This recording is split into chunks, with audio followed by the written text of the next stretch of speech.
Aaron Katursky. And they're depressing numbers. Good morning, McGraw. 64,000 deaths from opioids last year is just a stunning number that the White House put out as President Trump declared a public health emergency. And the deaths are now from opioids, the leading killer of Americans under 50. And that's just stunning. And I think goes to the scope of the problem that the president is trying to address, although the steps that he outlined, although there's some things that the declaration does, it doesn't come with any actual money to fund additional treatment or research. Yeah. 64,000 Americans die every year from opioid abuse. Did I hear you right? Last year. And that's the estimate the White House put out. It's I think the sobering result of an ever-increasing death count in recent years, and it is showing no signs of ebbing. We seem to hear these stories on a near daily basis. I mean, look what we just heard about from Florida just this week, where there was a baby in the back seat of a hot car. Both parents overdosed on opioids and were unconscious in the front seat.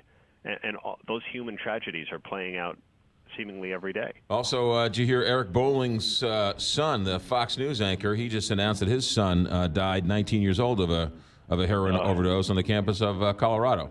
So that I hadn't heard that, but it affects everyone in every state, in every kind of community, and I think that's the other realization that Americans are coming to. That this is not happening exclusively in cities, but in rural areas, in the suburbs, in all different types of socioeconomic classes, and so it is so widespread that it raised to the level of getting attention by the President of the United States. Yeah, we see it here in St. Louis. I know it's in Boston. I know Cape Cod, your old neck of the woods. Cape Cod has a gigantic heroin problem. But we hear Kentucky, we hear Ohio.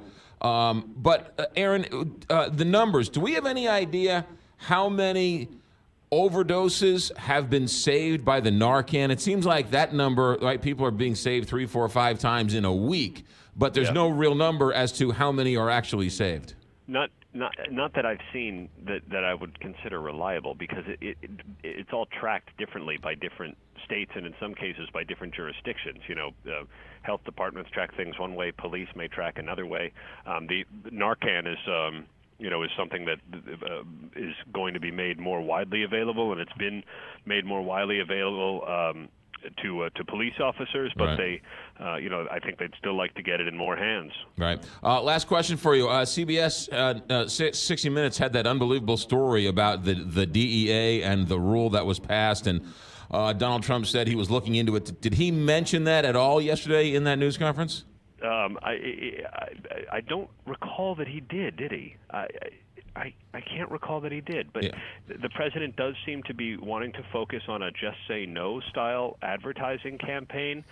He talked in sweeping terms about addiction, personally using his own brother Fred, who died of alcoholism, but also trying to renew a just say no campaign. I'm not sure that worked in its day. Memorable though the ads may have been with your brain on drugs, but that's something the president said he wants to try. Aaron Katursky, great job as always. Have a good weekend. Thanks. Thanks, McGraw. You too. All right.